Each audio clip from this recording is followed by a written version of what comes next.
서울대학교 언어학과 명예교수시며 국립국어원 원장을 역임하시고 현 한글학회 회장이신 권재일 교수님을 모시고 인터뷰를 이어가고자 합니다. 안녕하세요. 네, 안녕하십니까. 외솔 선생님을 기리는 여러 문헌에서 외솔 선생이 아까도 잠깐 언급을 하셨지만 구금되고 모진 고초를 겪으시고 이제 함흥에서 옥고를 치르셨다는 그런 그 조선어학회 사건도 볼 수 있는데요.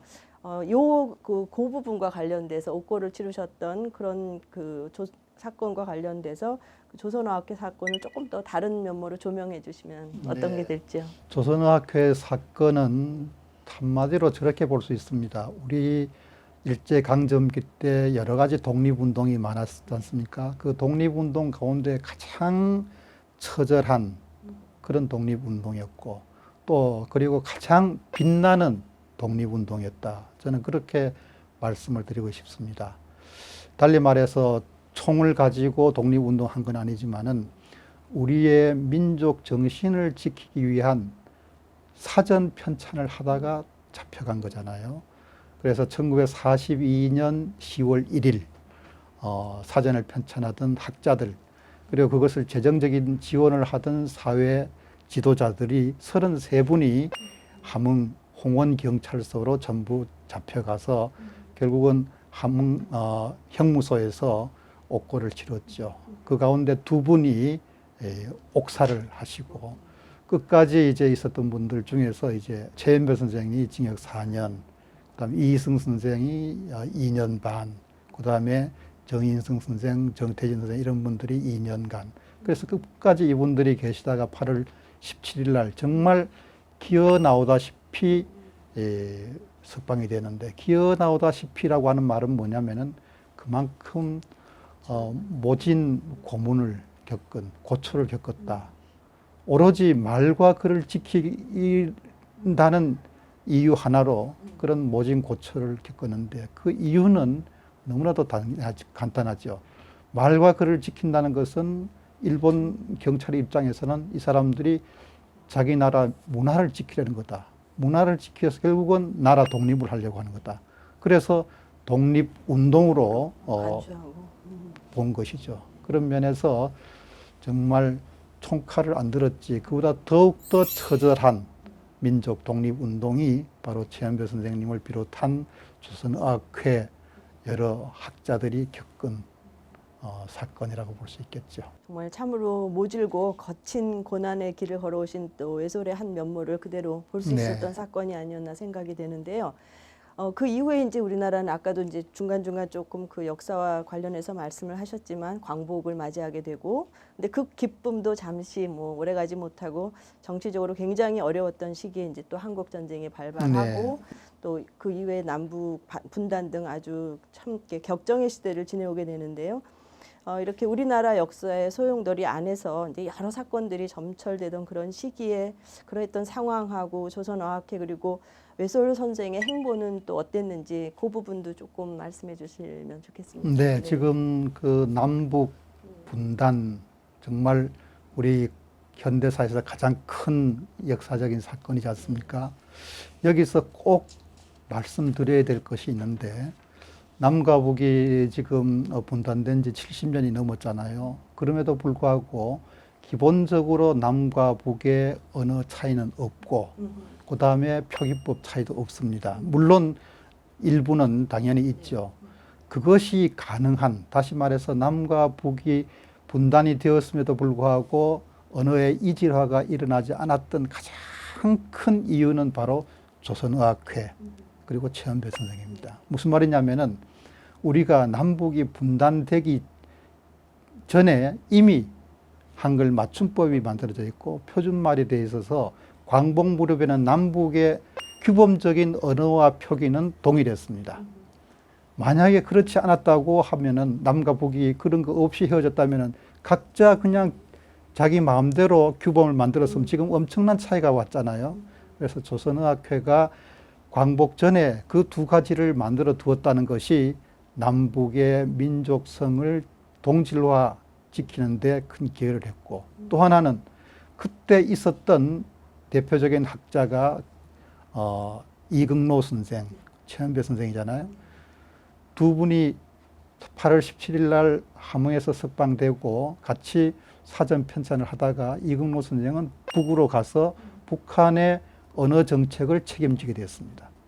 최은배 선생은 미군 정책을 거쳐서 남한의 언어 정책에 책임을 졌습니다. 다시 말해서 조선의학회라는 똑같은 정신을 가지고 똑같은 규범을 만들었던 두 분이 남과 북의 언어 정책의 책임자가 되기 때문에 동일한 언어 정책을 남북이 펼칠 수가 있었죠.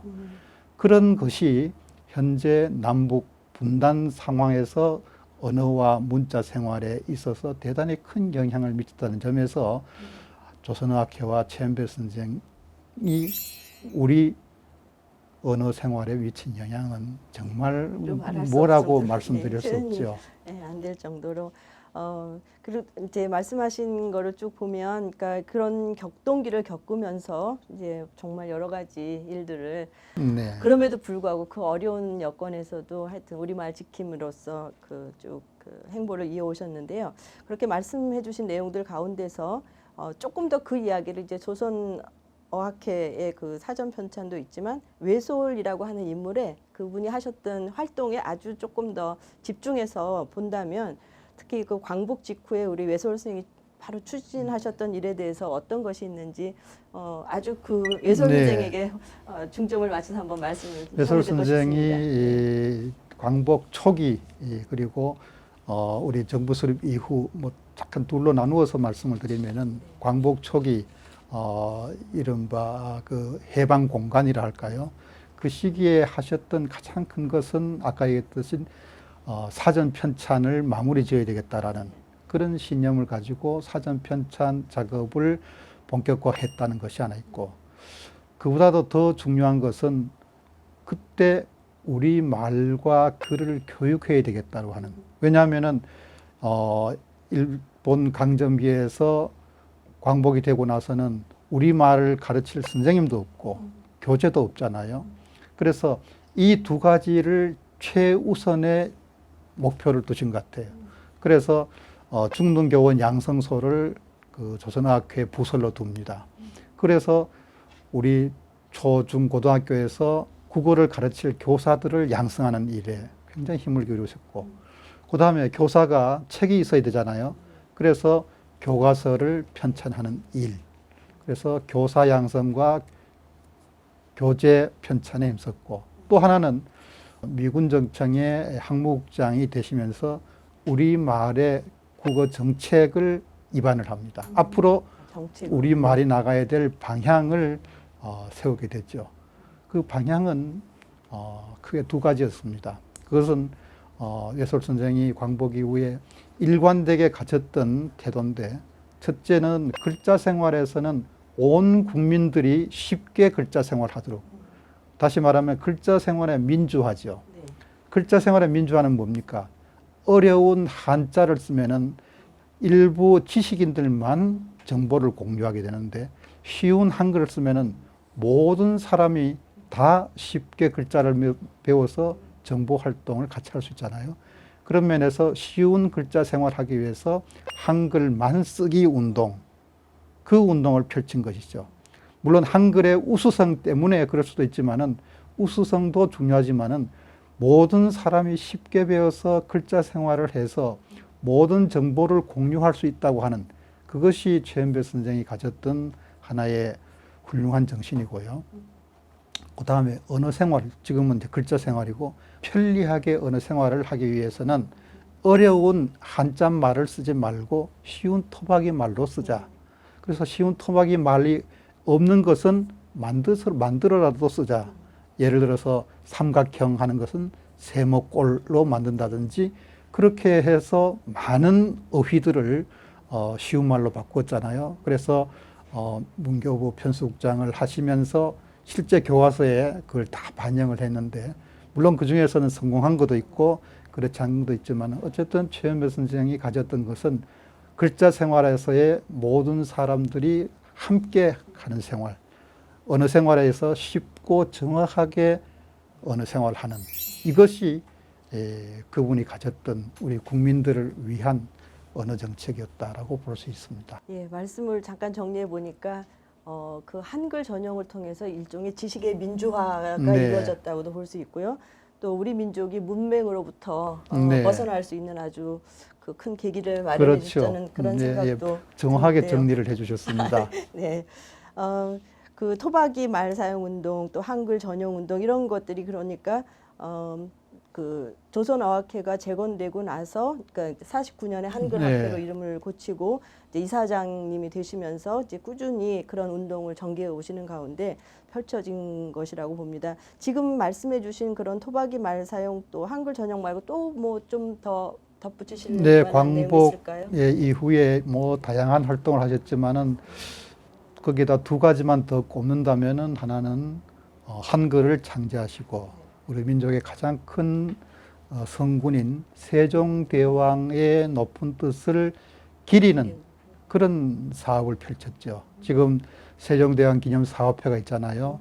이것을 창립하셔서 온 국민들이 세종대왕의 그 훌륭한 정신을 높이 받들고 이어갈 수 있는 그 사업을 펼친 것, 그 역시 역사적인 훌륭한 업적이고요. 또 하나는 요즘 우리가 정보화 사회라 하지 않습니까? 특히 국어정보화 사회, 국어정보화를 통해서 우리가 지금 얼마나 편리한 생활을 할 수 있습니까? 그러나 그것은 사실은 2000년대 들어와서인데 이미 그 이전에 국어정보화의 일찍 깨우침을 가지고 두 가지 일을 했습니다. 요즘 영어로 표현하면 빅데이터라고 있지 않습니까? 언어 사용 말뭉치를 모아서 그것을 분석하는 일. 1955년에 외솔 선생이 우리말 작기 조사라는 걸 합니다. 작기 조사. 네. 그 작기 잦은 정도 빈도. 네. 그때로서는 상상도 못할 또 컴퓨터도 없는 전부 카드로 수작업을 해서 그 많은 우리말의 빈도를 조사해서 어느 단어가 제일 많이 쓰이고 그것을 쭉 분석한 것이 1955년 컴퓨터도 없는 시절에 대단한 업적입니다.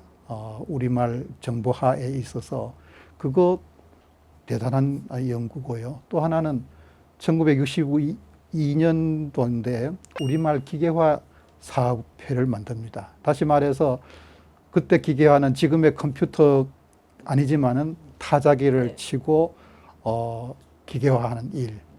그런 것이 없었으면은 우리 컴퓨터가 이렇게 발달하지 못했죠. 이미 그때 당시에 컴퓨터로 글자 생활하자, 기계화로 언어 생활을 하자, 그런 것을 계획하시고 실천하셨다는 점에서 아까 처음에 우리말을 실천하는 그런 말씀을 하셨잖아요. 단순한 학자, 이론적으로 연구만 하는 것이 아니고 우리말의 글자 생활에 나은 방향으로 실천하기 위해서 국어정보화, 그중에서도 기계화를 이미 1962년에 제창하셨다는 점에서 정말 훌륭한 성과, 업적을 남기셨다. 저는 그렇게 봅니다. 1962년 정말 그 숫자만 들어도 어마어마한 그 느낌이 드는데요. 지금 말씀하신 것처럼 오늘날의 국어 정보화의 바탕이 됐다. 특히 이제 정보화 시대로 오늘날이 일컬어지는데 네.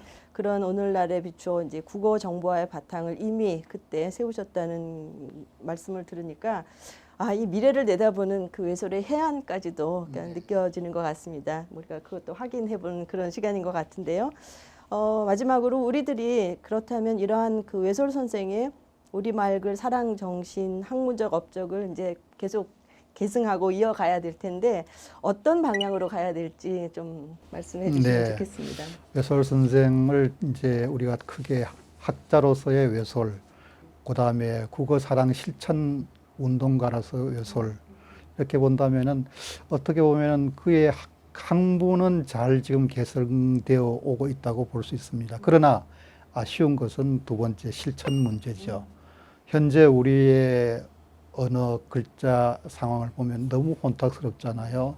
이른바 언어의 문법이 파괴되고 그다음에 발음이 비뚤어지고 글자 생활도 보면은 한글과 그다음에 외국어가 뒤섞여 있고 그리고 정말 안타까운 것은 우리 말로 표현할 수 있는 것을 일상생활의 용어를 외래어, 외국어를 듬뿍 섞어 쓰는 뭐 간판을 예를 안 들더라도 방송을 예를 들면 너무나도 흐트러졌잖아요.